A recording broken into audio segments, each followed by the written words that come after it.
किसानों को खाद नहीं मिलने से नाराज पूर्व विधायक बैठे धरने पर। जी हां, खबर मध्य प्रदेश सागर जिला के बंडा से जुड़ी है, जहां पर किसानों को डीएपी खाद नहीं मिलने से नाराज कांग्रेस पार्टी के पूर्व विधायक तरवर सिंह लोधी कृषि उपज मंडी में किसानों के साथ धरने पर बैठ गए।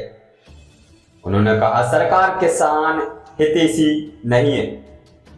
इतना ही नहीं, उन्होंने प्रशासन को गुमराह करने वाला भी बताया है। साथ ही उन्होंने कहा, जब सत्ताधारी नेता, सांसद, विधायक किसानों के लिए कार्य नहीं कर रहे हैं। उन्होंने कहा, मैं किसान का बेटा हूं और किसान के दर्द को समझता हूं। जब तक किसानों को खाद नहीं मिलेगा, मैं धरने पर बैठा रहूंगा। हालांकि पूर्व विधायक तरवर सिंह लोधी के धरने पर बैठते ही प्रशासन सदमे में आ गए। वरिष्ठ अधिकारियों से बात कर मौजूद किसानों को खाद वितरण के लिए कहा गया।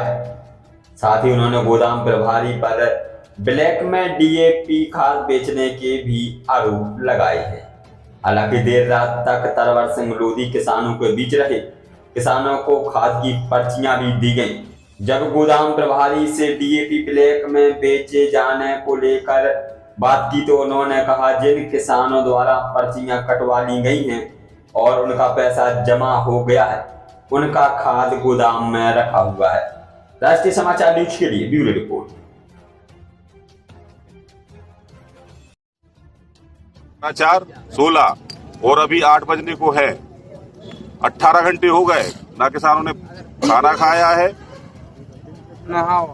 प्रशासन तो कहता है कि खाद की कोई कमी ही नहीं रहती यहाँ। ये देखिए, प्रशासन हो चाहे भारतीय जनता पार्टी की सरकार हो, ये सिर्फ झूठ के अलावा कुछ नहीं बोलते। ये जमीन पे आके देखिए, आज ये किसान क्यों बैठे यहाँ रात के 8 बजे। इन्हें डीएपी खाद उपलब्ध नहीं कराया गया, इसलिए यहाँ ये बैठे कि हमें अगर एक भी बोरी खाद मिल गया तो हम कल परसों में कम से कम 2 एकड़ खेती की बोनी हम कर लेंगे।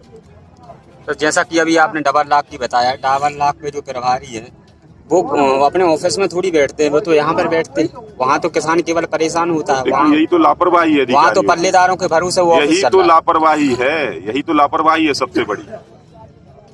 डबल लाख के प्रभारी की यही तो सबसे बड़ी लापरवाही। वहाँ पे जो चौकीदार हैं और प्रभारी हैं, दोनों ही दूसरी जगह रहते हैं, वहाँ ऑफिस में रहते ही नहीं है। किसान की सुनते ही नहीं है वो। क्या ये सही है सर? पहली बार भी यहाँ पे एक किसान मौजूद है जिनका विवाद मुझसे हुआ था। देखिए, आज लाइन पे लगे 2 किसान, एक हमारे भोजपुर के भगत सिंह जी और एक किसान और, 2 किसान मतलब गिर पड़े और बेहोश हो गए। एक किसान जो भगत सिंह जी हमारे भोजपुर के, उन्हें तो हमने खुद अपनी गाड़ी में अस्पताल भेजा, तब जाके वो ठीक हुए। मतलब ये उसके बाद भी किसानों को खाद नहीं मिला। आप यहाँ कब तक बैठ पाएंगे सर? देखिए, किसान बैठे, जब तक किसान को खाद नहीं मिलता तब तक हम लोग बैठे रहेंगे, क्योंकि डबल लाख की गोदाम में खाद रखा है। भाई 250-300 किसान है, 250 होंगे। अगर एक बोरी भी किसान को खाद मिल गया तो उनकी आत्मा संतुष्ट तो हो जाएगी। सर, इस लाइन में केवल कमजोर जो किसान होते हैं, छोटे, वो भी लाइन में लगे दिखते हैं। जो अन्य बड़े किसान भी होते हैं या जो राजनीतिक परिवार से ताल्लुक रखते हैं, वो लाइन में नहीं देखे जाते। अब देखिए, इसमें तो मैंने आज जो देखा है, यहाँ पर चाहे छोटा किसान हो चाहे बड़ा किसान, सभी किसान लाइन में लगे। जो बड़ा किसान था तो वो अपने परिवार के बच्चों को लगाए थे लाइन में। मतलब ये स्थिति मैंने देखी है।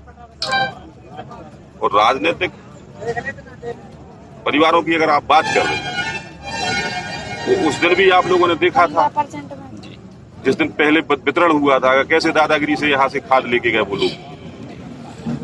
और ये अगर बचा है खाद तो ये किन के लिए है फिर? क्या उन्हीं के लिए? क्या हम ये कह सकते हैं कि केवल ये गुमराह, किसानों को गुमराह करके ये? बिल्कुल, ये किसानों को गुमराह करने वाली सरकार है और हमेशा किसानों को गुमराह करती है। मैं तो कहता हूँ, भारतीय जनता पार्टी की जो सरकार है वो किसान विरोधी सरकार है। मध्य प्रदेश के मुखिया, मध्य प्रदेश के जो भारतीय जनता पार्टी सरकार के मुखिया, मुख्यमंत्री मोहन यादव जी, वो चला नहीं पा रहे, सरकार चला नहीं पा रहे, सिर्फ झूठ बोलते हैं। अभी आपने सुना होगा, बयान पढ़ा होगा, भास्कर में आया था, जो हमारे कृषि मंत्री हैं ईदल सिंह कंसाना, उनने क्या बोला? वो यूक्रेन रूस वाला जो युद्ध चल रहा है उसकी वजह से हमारे भारत के किसानों को मतलब मध्य प्रदेश के किसानों को डीएपी खाद नहीं उपलब्ध, ये क्या है?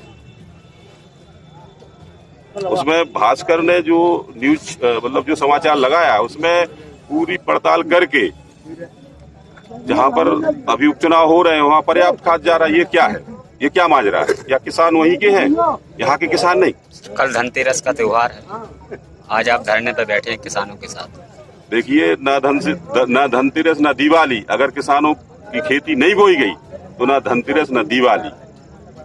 जब किसान अपनी खेती नहीं बो पाएगा तो वो कैसे अपने परिवार का साल भर का जो अनाज निकाल के वृद्धि पालन करता, वो कैसे कर पाएगा? फिर कैसे दीपावली मना पाएगा और कैसे धनतेरस मना पाएगा? इसकी चिंता किसान मतलब केवल किसान की है या यहाँ के जनप्रतिनिधियों की भी है? देखिए, जनप्रतिनिधि तो आपको दिख रहे हैं, उनका जो कर्तव्य बनता है, चाहे हमारे यहाँ के विधायक हो, चाहे सांसद हो, चाहे यहाँ के और भी जो प्रतिनिधि हैं, सबका कर्तव्य बनता है कि भाई हमने जनता ने अगर हमें वोट दी है तो किस आधार पे दी? इसलिए वोट दी कि भाई जब ऐसी समस्या विकराल समस्या बने तो जनता के बीच में आके तो जनता की समस्या को हल करने का काम करें, लेकिन कोई नहीं दिख रहा। मतलब आप समझ सकते हैं प्रशासन भी गुमराह करता है किसानों को। खाद है, मात्रा में है, लेकिन मिलता नहीं है।